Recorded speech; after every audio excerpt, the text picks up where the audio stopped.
Hello, this is Garrett. This will be my third video blog in 2 days.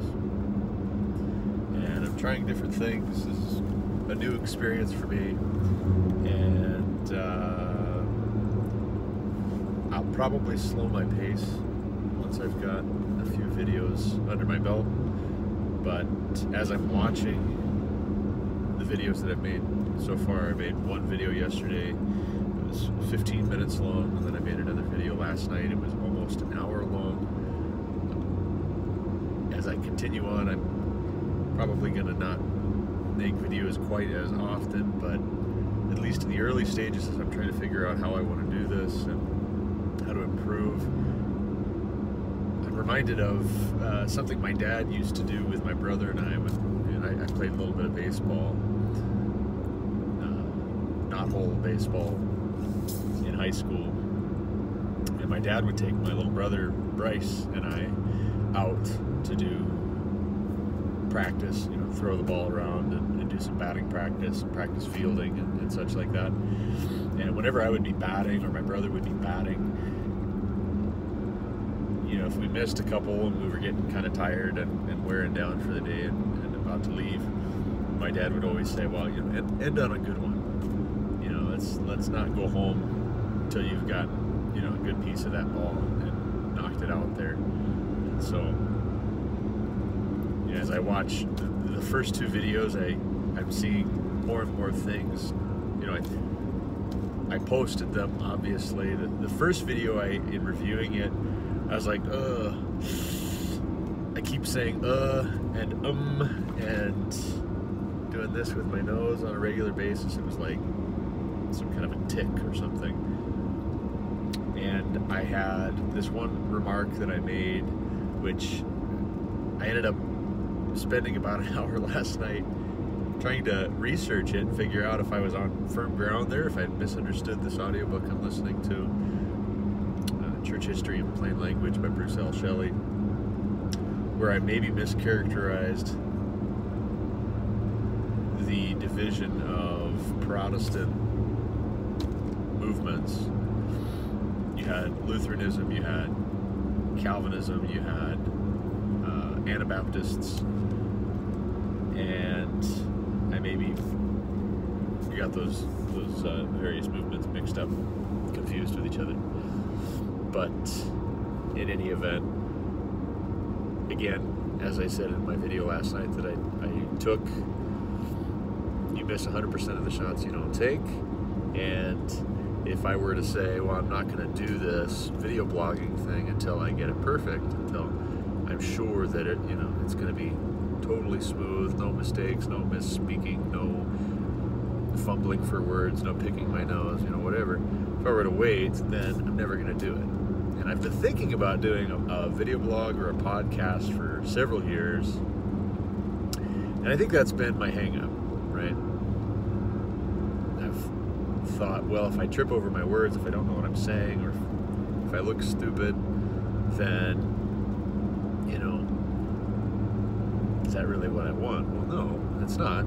So I didn't do it. And here lately, I've just kind of decided to damn the torpedoes, and, well, why don't I just do it anyway? And then I'll learn as I go, and hopefully my viewers, all 2 of you, or however many there are, will be gracious and forgive me. And there's a saying, it's not necessarily that practice makes perfect, but practice makes progress. And I'm coaching soccer right now. Somehow I got recruited to coach this year. My 4 older boys have been playing soccer here in Sidney, Montana for the past 4 years. And I've always thought it'd be neat to someday get to coach them. And it just so happened the program is very, very popular. There's a lot of kids that want to play. Their program then needs coaches and referees and people to volunteer to facilitate. And so I was asked if I'd be willing to coach, not once, not twice, but 3 times. The first person I was asked by, I said, well, I don't think that's going to work out. I am pretty busy with work and tied up with church and writing, and it's just, maybe next year, if I can get some things kind of stabilized and clear my schedule a bit. But thank you. And then a second person called me. I didn't realize there were 3 different people with separate lists trying to recruit coaches for different age groups. And so a second person calls. It's a different person. They ask me. And by this time, I've thought about it a little bit. The first person that called me, I said, I don't think I've got the time. I'm sorry. Second person called me. I thought about it a little bit. I was feeling bad for having said no. My kids really enjoy this program. It would be fun, and they would really enjoy me coaching them. Bear in mind, I don't have any experience coaching prior to this. I didn't really play soccer. I played a little bit of baseball 2 years in high school. I played soccer a time or 2 with youth group, but I didn't know what I was doing. I just, you kick the ball in the goal. That's what I know. Don't touch it with your hands unless you're the goalie. That's what I know. But the second person asked, I said, well, maybe if I could co-coach, if I could be an assistant coach for somebody who could be there when I'm not able to make it, if I'm not able to make it home in time, maybe that would work. They said, okay, great. Thank you. And the third person calls, and I didn't realize I thought they were just trying to confirm my commitment and all that. So the third person called, and I said, yeah, that's fine then. And so, long story short, I ended up coaching 3 of my boys. My 2 older boys, they're on the same team together, and I'm co-coaching them. And then my third son, Solomon, I'm the sole coach for his team. And then there's some of their friends are on the teams with them, and so that's fun. I get to interact with them, and I think it's good. It's a good experience for all of us. But it's one of the things I've had to come to terms with. I mentioned last night's video blog, my second one, that I was asked if I'd be willing to climb Granite Peak by some of the men in my church, and I said, oh yeah. I was thinking first and foremost about getting to hang out with them, and hey, we're going to be men and go out there. And I've gotten into hunting in recent years. That's been a new experience. I'm enjoying the outdoors now that I'm getting into it. Throughout most of my life, my hobbies have been indoor hobbies. I enjoy audiobooks. I enjoy strategy games. I enjoy playing on my computer. I enjoy writing. I've been writing with most of my free time for the past 3.5 years. And now that I don't have as much free time because I've got so many other commitments, that writing bug, that itch to communicate something meaningful, and there's just not the time. I don't have the time to sit down and just do that. But I thought, well, hey, I'm driving to work. I have this commute that I usually am using, listening to audiobooks. I can use that. I've got my little smartphone mount, my Magic Mount here on my dash. And so I could just take a video and see, if that becomes a way of scratching that itch a little bit. I noticed Dennis Prager, I really think a lot of what he does with Prager University. Really cool little videos that cover all these different subjects, advocating common sense and conservatism and just goodness, truth and goodness in every sphere. And he's got these little videos that are 2 minutes, 5 minutes long, that he'll bring in all these different people to discuss a subject, and they've got these colorful animations that go along with them, and you learn something. Maybe you don't become an instant expert, but you get an introduction to all these different ideas, and it's really good stuff. And I noticed he had kind of a little fireside chat the other day where he was talking about various things. He was talking about the state of California putting warning labels on coffee to say that they've found that lab rats, if you give them enough coffee, you can cause cancer. And so now the state of California requires that coffee be sold with a label indicating that it may cause cancer. And so now everything causes cancer. Apples cause cancer. Waking up in the morning causes cancer. Your morning commute causes cancer. I mean, everything, you're just going to die, is the moral of the story. So just face it. You know, everything needs a warning label now. But Prager, he was talking about that, and he's sitting in his sophisticated library. He looks like he's got a neat armchair there. He's got his cigar. He enjoys smoking cigars. He's talking about how he enjoys a good cigar, and it was cool. It was a neat, casual conversation. Like, he kind of felt like, hey, I'm just sitting down in his study here with him and listening to him talk, and it was just very conversational. And I thought, well, maybe I'll just do something like that. You know, we'll try it, see how it goes. And if it doesn't work, then it doesn't work. Or if I don't like the way I'm doing it, and I see room for improvement, or somebody else gives me a suggestion for a better way to go about it, then okay, then, you know, great. You get closer in trying than you do if you just sit on the sidelines passively. So anyway, you know, in hunting, I've taken to hunting this past, what, 2-3 years now. I bought a whole bunch of equipment. My income was much better when I bought all this equipment, just for the record. Oil and gas, the industry goes up and down. Supply and demand, global supply and demand, geopolitics, whatever the Gulf states over in the Middle East are wanting for market share. You know, whatever we're producing here in the U.S., regulations, what the economy is doing nationally and globally, and it all affects that. But the price of oil took a sharp drop here a few years back, and with that also came a cut in pay and benefits and bonuses and overtime and job opportunities. And so anyway, I was making really good money, amazing, stupid money during the height of it, and that since has decreased. And but when it was good, bought several firearms and tried to familiarize myself with them, and bought a good deal of hunting equipment. And you know, I didn't grow up in a hunting family. My family, my dad's side, they're outdoors farming, and then they did logging for a bit, and they worked with their hands and worked with machines. And so the oil and gas really comes pretty natural to me as far as troubleshooting things, figuring out how they work and making them work better, fixing them when they break. But hunting is something, my dad never was a hunter, and I didn't grow up hunting, and I didn't really know a lot of hunters.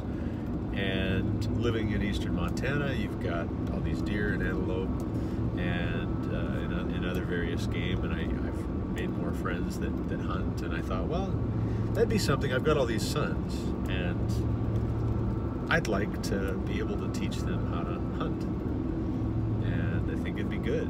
And you know, God forbid, World War III, somebody sets off an electromagnetic pulse and it takes down the power grid, and all of a sudden you can't go to the grocery store and you can't buy your ground beef, your whatever else you get. And so it might be wise, hedge your bets a little bit, learn how you would be able to provide food for your family if worse came to worse. And then if you don't have World War III or a zombie apocalypse or what have you, then you've got a neat hobby that, so you still put food on the table and you get male bonding, and if it's something I can pass on to my sons and teach them, then all the better. And so, but that's been a learning experience for me, and somewhat of a humbling experience for me. I take to audiobooks and I take to writing very naturally, and I don't have any trouble just winging it and shooting from the hip.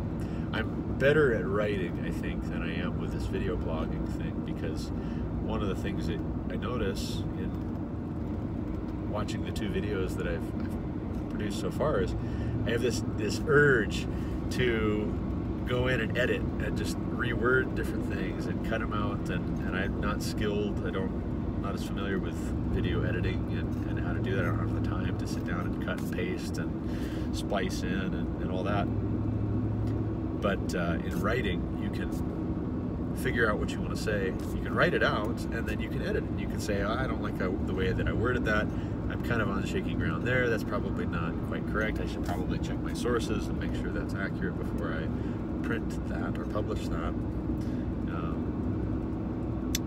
But you know, with hunting, with mountain climbing, obviously, you know, the skills in writing don't translate one-to-one. You know, maybe there's a little bit of thinking through things that, if anything, I probably get more, I borrow more for my writing process from these other things that I'm trying to do and I've experienced in hunting and trying to climb Granite Peak, coaching soccer, video blogging. It's probably, my writing is getting more out of that than these other things are getting out of my writing experience. But, you know, that's good too, though. I mean, as you come to know yourself and you assess, who am I, what am I about, it's wise to ask, am I well-rounded, am I imbalanced in any respect? And, you know, if you spend 3.5 years writing in all your spare time and all your free time, and then you work a job where you're driving 3 to 6 hours round trip every day for work, that's a lot of sitting on your butt. And you know, hunting, if nothing else, even if I have come home from hunting trips without shooting anything, without getting what I came for, you know, I've gone elk hunting twice with my good friends Leif Halverson and Jeff Jorgensen. The past 2 years, we go over to the Little Bill Mountains over near White Sulphur Springs, Montana, and spent 3 or 4 days, and just had an absolute blast with that. We haven't seen elk except in the back of other people's trucks and trailers so far. We're hunting public lands, and that's notoriously difficult, and depending on where you come in the season and where you're at. If you've got a lot of other hunters that are in the field, they can spook the elk further into your wildlife area. And so that's, we've seen a lot of sign last year compared to the year before, and I felt like this past year I was way more prepared mentally, physically. I knew I bought all, the first year I went out, had all this gear, right? And I was looking through catalogs, I was looking at Cabela's, sorry, not Hispanic. I get teased for saying Cabela's. I'm trying to pronounce it like I'm from Mexico or something. Bought all this stuff from Cabela's and off of Amazon, and I saw all these cool pieces of gear that I thought, oh man, that'd be really neat, you know, in case of the zombie apocalypse or an EMP or a hunting trip. And my first year, I loaded up my bag with so much stuff that I did not need. I literally I had this pack frame, didn't know how to adjust the straps, actually didn't figure out how to adjust those straps until after my trip to Granite Peak, where I used it also. I had all my gear stowed in it, and it was horribly uncomfortable. I mean, you hike around for hours and hours and hours and hours through rough terrain, up and down and in and around, and you got this pack jostling around, and if it's not adjusted properly, man, that is just torture on your shoulders, on your back. If the weight's not distributed properly, there's a science to it. There really is. And I didn't know that science, see? And so in addition to not being quite physically in shape, I also didn't know how to make my gear work for me. And then in addition to that, I had a lot of stuff I just didn't need. You know, I was burdened with more stuff than was useful. And at a certain point, you after hiking through the mountains for well, in the one case, it was really only about a mile in, if that far. That first elk hunting trip that I went on with Jeff and Leif. I just took the pack off. I marked a tree that I knew we would come back to on our way out of the mountains that day, back to the truck. I marked a tree and I said, I'm just going to set my pack here, and we will come back for it, because this is not working. I had everything and the kitchen sink in there. I literally had a full cutlery set, right? Because I thought, well, if we get something, I want to have my cutting board and all my knives and my sharpener, and I've got. It was ridiculous. It was insane. I didn't know what I was doing, but I learned. It wasn't successful the first time. I learned that 90% of what I had in my bag I didn't need. I mean, it was okay to have it in the truck just in case, but you find lighter alternatives if you've got certain items that you do want to bring along. I don't need 5 knives in my pack. I pick one good knife and bring that with me and make sure it's sharp, and so I didn't know how most of my gear worked. That first year I was tired, I was aggravated, we didn't see anything.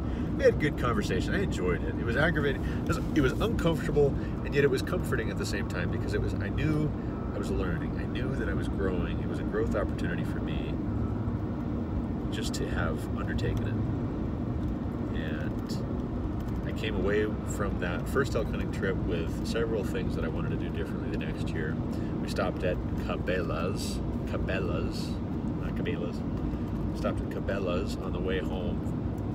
We went through Billings, and I picked out 1 or 2 items that I had realized I wish I had instead of the 500 things that I had in my pack that I didn't need.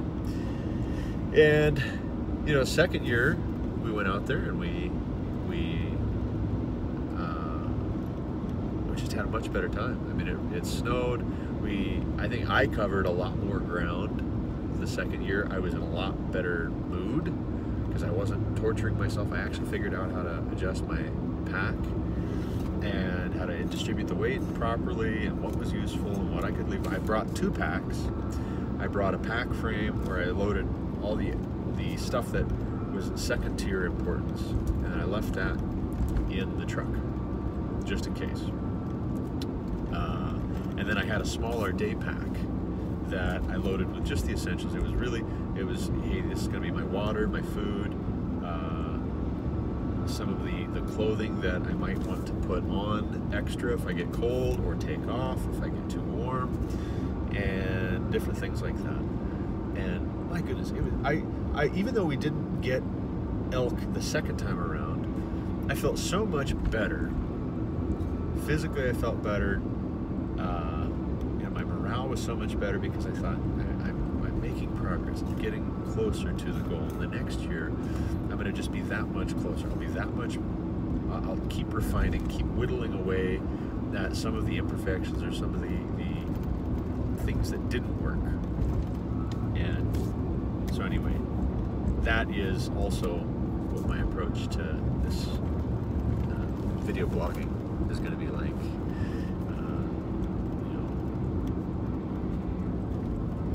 I hope as the years go by to not be somebody who gives up easily, but to be somebody who asks, is this a good thing to do? Is it the right thing to do? Is it worth doing?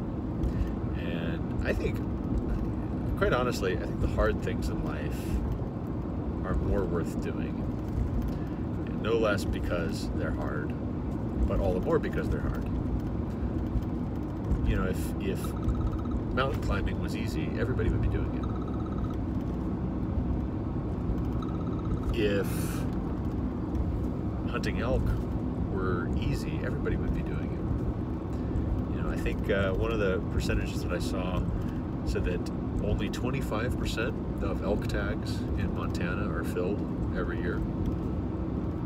So that is to say 75% of the people that go out and they get an elk tag to go hunt an elk, they don't get one. And some people, they have consistent success year after year. They know where to go, they know what they're doing, and they are driven, and they put the time in, and they research it, and they plan their trip, and they, maybe they take a week where we're taking 2 or 3 days. And, maybe they camp out there, whereas we were saying, hey, you know what? The experience, just being able to hang out, meet men, talk about life, and just, get a sabbatical, as it were. That is the main reason why we're out here. We also want to get an elk, but that's secondary. And so you find ways to make it a win-win. That's what you have to do when you undergo difficult things. When you are faced with an opportunity to do something you've never done before, you don't know if you're going to succeed. You have to find a way for it to be a win-win. And I think the biggest way to make it a win-win is to say, even if I don't succeed the first time, I'm going to keep at it. If this is something worth doing, it's something I want to do, I'm not going to be thrown off if it doesn't work the first time. Where there's a will, there's a way. The want to precedes that how to. And if you want